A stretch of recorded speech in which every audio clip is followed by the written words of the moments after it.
Assalamualaikum warahmatullahi wabarakatuh. Halo anak-anak Nusantara yang ibu sayangi. Jumpa lagi dengan ibu di channel Serasi Rezeki.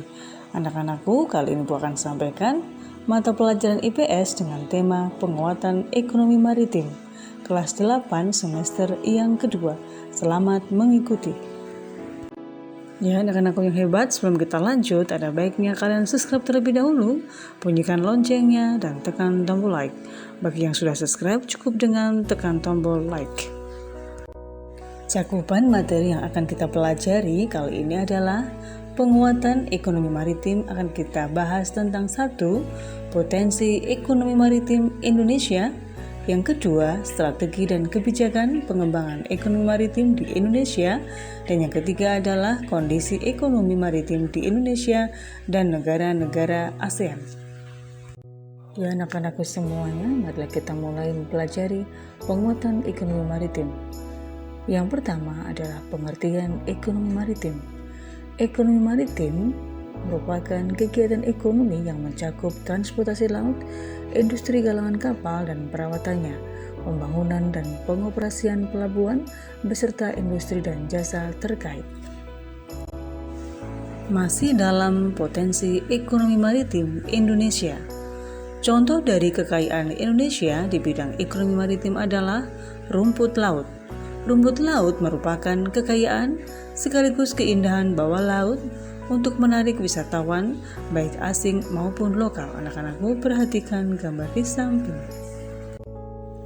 Menurut Kementerian Kelautan dan Perikanan 2010 terdapat 108 kawasan konservasi perairan dengan luas 15,78 juta hektar yang diharapkan dapat meningkat menjadi 20 juta hektar pada tahun 2020.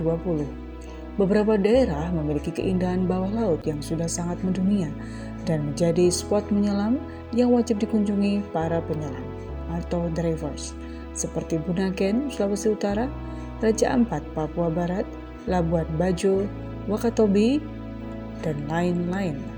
Aku perhatikan gambar di samping. Masuki materi yang kedua, yaitu kondisi ekonomi maritim di Indonesia dan negara-negara ASEAN. Keprihatinan terhadap sektor kelautan nasional mengharuskan adanya kebijakan strategis untuk mempercepat pengembangan keunggulan di berbagai subsektor kelautan. Pembangunan ekonomi maritim ingin menjadikan kekayaan potensi kemaritiman sebagai landasan untuk mengadakan ketersediaan infrastruktur yang berkualitas terutama di sektor kemaritiman. Dengan demikian, iklim bisnis dan investasi maritim yang baik akan berkembang. Anakku, perhatikan gambar di samping. Masih dalam kondisi ekonomi maritim di Indonesia dan negara-negara ASEAN, pembangunan di bidang kelautan diarahkan untuk mencapai 4 tujuan, yakni yang pertama, pertumbuhan ekonomi tinggi secara berkelanjutan. 2. Peningkatan kesejahteraan seluruh pelaku usaha, khususnya para nelayan, pembudidaya ikan, dan masyarakat kelautan lainnya yang berskala kecil. 3. Terpeliharanya kelestarian lingkungan dan sumber daya kelautan. Dan yang keempat, menjadikan laut sebagai pemersatu dan tegaknya kedaulatan bangsa. Masih dalam kondisi ekonomi maritim di Indonesia. Kondisi ekonomi maritim di Indonesia akan kita pelajari yang pertama sektor pelayaran, 2 sektor perikanan, dan yang ketiga sektor pariwisata bahari. Memasuki sektor pelayaran. Sebagai negara kepulauan terbesar di dunia, industri pelayaran merupakan infrastruktur dan tulang punggung kehidupan berbangsa dan bernegara. Namun dalam realita, industri pelayaran nasional saat ini dalam kondisi yang belum begitu maksimal.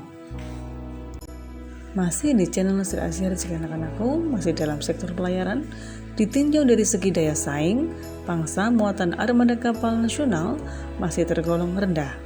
Industri galangan kapal yang sebenarnya sangat strategis karena mempunyai rantai hulu hilir yang panjang hingga saat ini belum berkembang. Sistem pelabuhan saat ini hanya berperan sebagai cabang atau ranting dari Singapura ataupun pelabuhan luar negeri lainnya. Anak-anakku, perhatikan gambar di samping. Memasuki sektor perikanan. Potensi sektor perikanan Indonesia sangat besar. Dan sepantasnya lah Indonesia menjadi negara industri perikanan terbesar di benua Asia. Namun demikian, kontribusi sektor perikanan terhadap pendapatan nasional masih rendah. Pertambahan kawasan budidaya perikanan pun masih sangat kurang. Masih dalam kondisi ekonomi maritim di Indonesia dan negara-negara ASEAN, bagian ketiga yaitu sektor pariwisata bahari. Pengembangan pariwisata bahari diyakini dapat mempunyai efek berganda, artinya multiplier effect yang dapat menyerap tenaga kerja, meningkatkan pendapatan masyarakat, mendatangkan wisatawan yang berasal dari luar negeri. Selain itu, pengembangan pariwisata bahari mempunyai dampak positif untuk tumbuh bangkitnya jiwa dan budaya bahari yang dapat memberikan efek berganda dalam mendorong terwujudnya negara maritim yang tangguh. Namun demikian, hingga saat ini pariwisata bahari belum berkembang dengan baik. Masih di channel Cerdas Rezeki anak-anakku, kita masuki materi yang ketiga yaitu strategi dan kebijakan pengembangan ekonomi maritim di Indonesia. Pengembangan ekonomi maritim perlu ditingkatkan dengan harapan dapat mendorong pertumbuhan ekonomi dan peningkatan kesejahteraan rakyat Indonesia.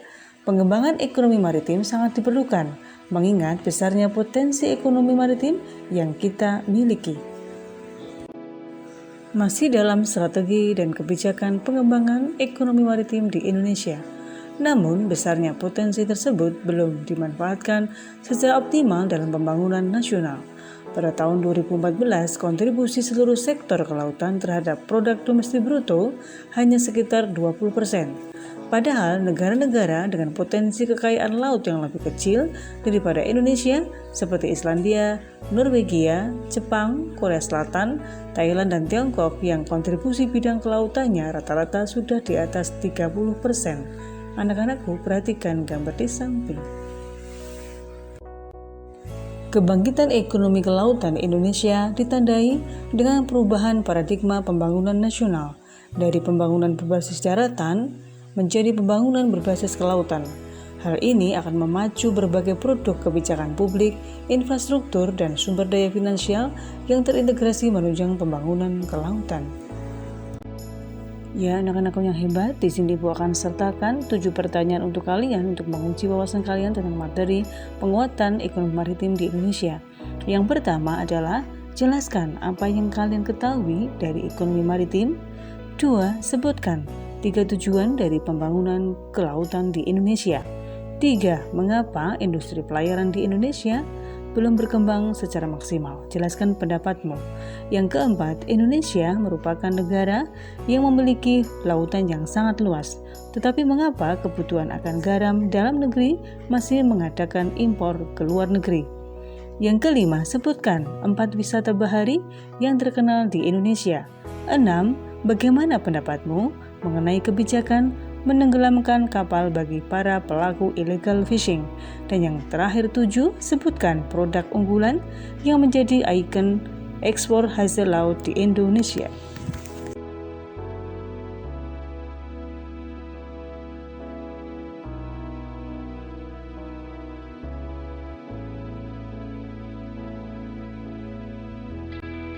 Ya, anak-anak semua, demikian yang bisa Ibu sampaikan.